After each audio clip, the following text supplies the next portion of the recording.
საპროტესტო აქციის და საყვირების ფონზე პარლამენტმა საგზაო მოძრაობის შესახებ კანონში შესატანი ცვლილებების განხილვა დაიწყო. არასამთავრობო ორგანიზაციების და ავტომანქანების იმპორტიორი კომპანიების ნაწილი შინაგან საქმეთა სამინისტროს მიერ მომზადებულ იმ ცვლილებას საპროტესტებდნენ, რომელიც მარჯვენა საჭიერი მანქანების რეგისტრაციის აკრძალვას ეხება. არგუმენტებიც აქვს ხელისუფლებას ის, რომ მარჯვენა საჭიერი ავტომობილების რეგისტრაციის აკრძალვით ჩვენ მოვაგვარებთ საცობების პრობლემას, მოვაგვარებთ მოძრაობის უსაფრთხოების პრობლემას და ეკოლოგიის პრობლემას არის აბსურდული. შესაბამისად ჩვენ გვაქვს პროტესტი, გვაქვს წინააღმდეგობა, იმიტომ რომ ეს არის ადამიანების არჩევანისა და საკუთრების უფლების შელახვა. ჩვენ იძულებულები ხვდებით, რომ თუ ეს კანონპროექტი ამოქმედება, ექსპორტიერი კომპანიები გავიდნენ საქართველოს ტერიტორიებიდან, ანუ დაასრულონ თავისი მოღვაწეობა. ამით როგორც იმპორტი, ასევე ექსპორტიც, რა თქმა უნდა, მოკვდება საქართველოში. დარგობრივ კომიტეტში შინაგან საქმეთა მინისტრის მოადგილის მიერ წარმოდგენილი კანონპროექტით საგზაო მოძრაობის შესახებ კანონში რამდენიმე მიმართულებით შედის ცვლილება. აიკრძალება მარჯვენა საჭიერი ავტომანქანების რეგისტრაცია. კონკრეტული თარიღი ჯერ დაზუსტებული არ არის. დაწესდება დაბეგვრის სხვადასხვა ფასები. 10 წელზე მეტი ხნის ავტომანქანებისთვის საბაჟო გადასახადი მეტი იქნება ვიდრე შედარებით ახალი მანქანებისთვის. წახალისდება მოტოციკლეტების შემოყვანა და ამ მიზნით გამბაჟება გაიაფდება და გამარტივდება. მეორე მიმართულება ქულების სისტემას ეხება. ყოველ წელს მართვის მოწმობის მფლობელს 100 ქულა დაერიცხება.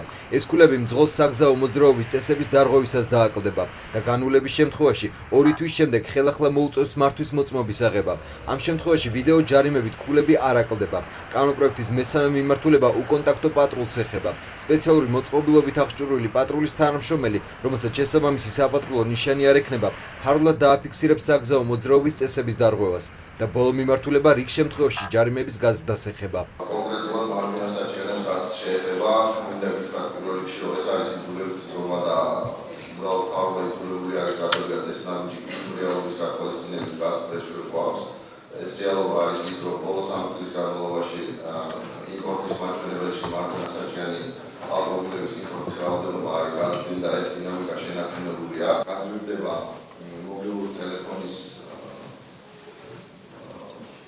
ეს არის 10 ლარი და 30 ლარი გახდება მობილურზე საუბარი. შინაგან საქმეთა მინისტრის მოადგილემ აღნიშნა, რომ მარჯვენა საჭიერი ავტომანქანების მომრავლების გამო მათი რეგისტრაციის აკრძალვა ევროკავშირის წევრმა სახელმწიფოებმაც სცადეს.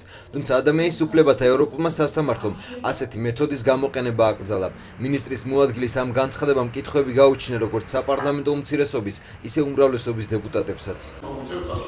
ჩვენ არ მოგვიწევს ევროპის სასამართლოს წასვლა, იმიტომ რომ ეს ცელდება მხოლოდ ევროკავშირის წევრ ქვეყნებზე და ევროპის ადამიანის უფლებათა სასამართლოს იურისდიქცია არის ჩვენ რადგან არ ვართ ევროკავშირის წევრები, ადგენს იმ საბაზისო პრინციპებს, რაზეც არის დაფუძნებული ევროკავშირი. ეს საბაზისო პრინციპები არის შემდეგი: ტვირთის, მოქალაქეების, მომსახურების და ფულის ან კაპიტალის თავისუფალი გადაადგილება. დარგობრივი კომიტეტის წევრმა მართველი გუნდის და ოპოზიციის დეპუტატებმა სამინისტროს წარმომადგენელს მიმართეს საგზაო მოძრაობის უსაფრთხოების მიზნით საგზაო ინფრასტრუქტურა გამართოს და საპატრულო პოლიციის მიმართულებით მენეჯმენტის პრობლემა გადაჭრას. მათ სამინისტროსგან ის სტატისტიკაც მოითხოვეს, რომელიც მომხდარ ავარიებში მარჯვენა საჭიერი მანქანების ბრალეულობას დაადასტურებს. ანუ პრობლემა არა იმაშია, ჩემის აზრით, რომ კონკრეტულად მოქალაქე ნაკლებად არვებს და ხულიგნებს მოდი ასე ვთქვათ გზაზე, არამედ თვითონ ინფრასტრუქტურაზეა დამოკიდებული, ნაკლებად მენეჯმენტი არ არის გამართული საგზაო მიმართულებით. რაც შეეხება მენეჯმენტს და აბსოლუტურად ვიზიარებ მაგ საკითხს, ჩვენ ჯერ არ გვაქვს ქალაქში მაგალითად რევერსული შუქნიშნები. ძალიან ხშირად ხდება უსამართლობის ძირითადი მიზეზი და არანაირი საშუალება არ აქვს მოქალაქეს სწორედ იმ 10 ლარის, 45 ლარის გულისთვის იმართლოს თავი, ირბინოს ამ სასამართლოს და შემდეგ როგორ ხდება ამისი მენეჯმენტი, იმიტომ რომ ცალსახად ჩვენ მივაწვეთ რომ თელმა საქართველოს მიაროს ფეხის წვერებზე, იმიტომ რომ ემად პატრული არ შეწუხდეს, არ მიმაჩნიეს სწორად. აი ამ საგზაო ინფრასტრუქტურის მოწესრიგებაზე თქვენ ახლა თავის წარმომადგენლები ძალით ხომ არ ჯობდა უფრო მეტი გეფიქრათ, საბოლოო ჯამში ესე იგი ამ რეგულაციების შედეგად საქართველოში იაფი მანქანები გახდება მიუწვდომელი. და ახლა ვიკითხოთ, რა არის ამ იაფი მანქანების პარალელური სეგმენტი? აი ეს საფასო სეგმენტი რა არის? ერთადერთი ჩვენს რეგიონში ეს არის რუსული მანქანები. ეს არის ლადას მანქანები. კომიტეტის ხდომაზევე გაირკვა, რომ მარჯვენა საჭიანი ავტომანქანების მიერ გამოწვეულ ავტოსაგზაო შემთხვევებთან დაკავშირებით კანონპროექტის ავტორებს სტატისტიკა არ გააჩნიათ და უცხო ქვეყნის მონაცემებს ეყრდნობიან. მინისტრის მოადგილე ამტკიცებს, რომ თუ პრობლემა ამ ეტაპზე არ მოგვარდება, პროცესი კიდევ უფრო უმართავი გახდება, როდესაც მარჯვენა საჭიანი ავტომანქანების რაოდენობა მომავალში კიდევ უფრო გაიზრდება. ამ მოსაზრებას ხდომაზე მყოფი არასამთავრობო ორგანიზაციების ნაწილი დაეთანხმა. საჭის გადატანა ვერ შეცვლის მის აიდენტიფიკაციო მონაცემებს. არ არსებობს რეგლამენტი, ამიტომ ის ავტომობილი უნდა იყოს ისეთი, როგორიც არის და უნდა ქონდეს მას ისეთი უნარჩვევები ტარების, რომ პრობლემა არ შეუქმნას სხვა მოძრაობის მონაცემებს. და მესამე და მთავარი, მან არ უნდა იტაქსოს.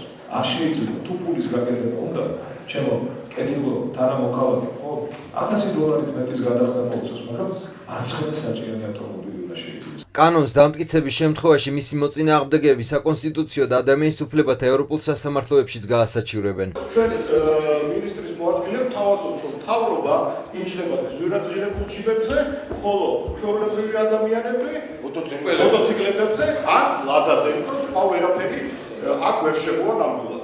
ასევე იმის გამო, რომ სახელმწიფო ვერ აღსრულებს თავის ფუნქციებს, დაზარალდება ასევე ჩვეულებრივი ადამიანი, რომელიც იძულებულია ტაქსაობით იშოვოს თავის სარჩა, აგრეთვე იძულებულია დისტრიბუციით იშოვოს თავის სარჩა, იმიტომ რომ ჩვენ ქალაქში წესების დაუღრებლად გადაადგილება უბრალოდ შეუძლებელია გზების, საცობების და ინფრასტრუქტურის განვითარებლობის გამო. თითქმის 4 საათიანი დისკუსიის შემდეგ პარლამენტის დარგობრივმა კომიტეტმა საგზაო მოძრაობის შესახებ კანონში ცვლილებებს მხარი დაუჭირა, თუმცა საკუთარი შენიშვნები დააფიქსირა.